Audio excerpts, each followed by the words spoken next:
নমস্কার বন্ধুরা, আশা করি সবাই ভালো আছো। আমিও ভালো আছি। তোমরা দেখতে পাচ্ছ আমি আজকে বানাবো মিষ্টি কুমড়ার পাকোড়া। প্রথমে বেসন নিয়েছি, স্বাদ মতো লবণ, হলুদ গুঁড়ো, ধনিয়া গুঁড়ো, আদা বাটা, রসুন বাটা,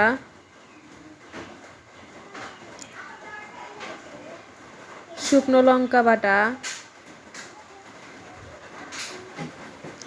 জিরা মশলা বাটা, কালো জিরে, এই সবগুলো নিয়ে ভালোভাবে মাখিয়ে নেব। তোমরাও আমার মতো ঠিক এভাবেই মাখিয়ে নিবা।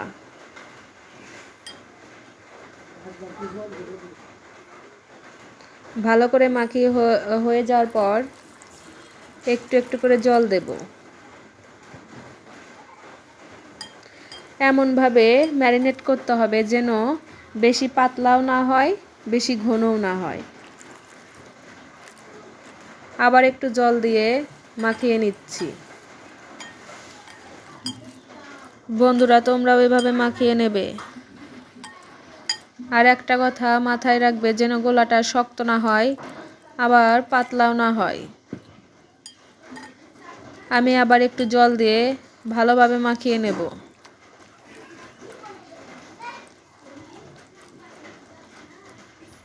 তোমরাও এভাবে হাত দিয়ে ভালোভাবে মাখিয়ে নেবে।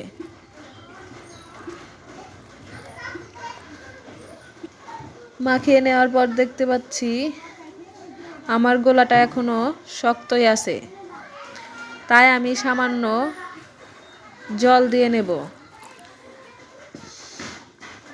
নিয়ে আবার ভালোভাবে মাখিয়ে নেব।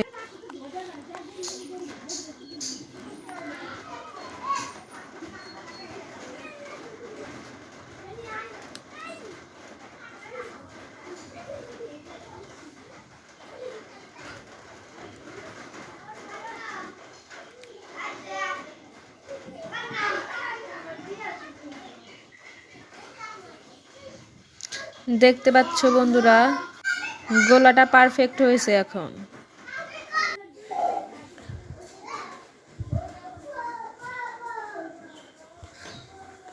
এখন একটা চুলায় কড়াই বসিয়ে দেব।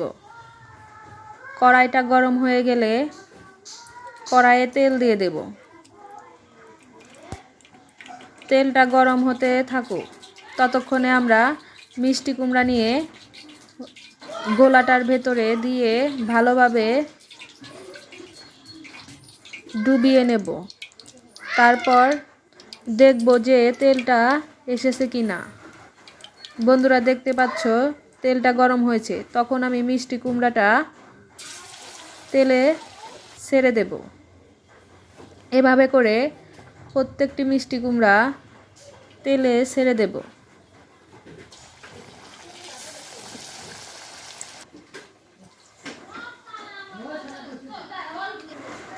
কড়াইয়ে যতগুলো আটে এভাবে দিয়ে নেব।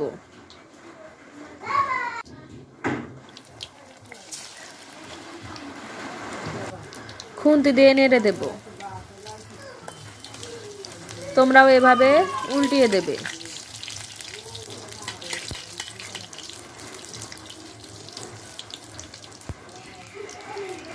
এক পাশটা হয়ে গেলে আরেক পাশটা উল্টে দেবে।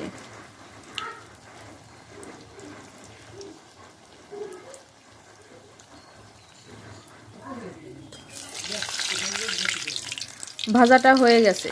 তোমরা দেখতে পাচ্ছ রংটা অনেক সুন্দর এসেছে। এখন আমি তুলে নিচ্ছি।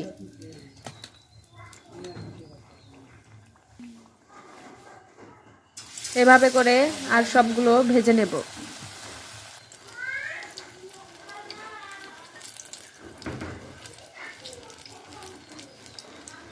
সবগুলো পাকোড়া ঠিক একইভাবে ভেজে নেব আমরা।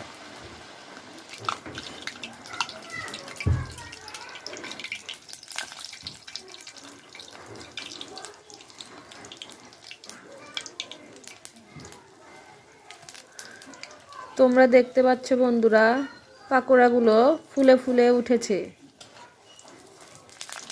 মাখানোটা ভালো হলে পাকোড়া অনেক বেশি মজাদার হয়। তাই তোমরা চেষ্টা করবে মাখানোটা ভালোভাবে করানো। দেখো বন্ধুরা, হয়ে গেছে, আমি তুলে নিচ্ছি।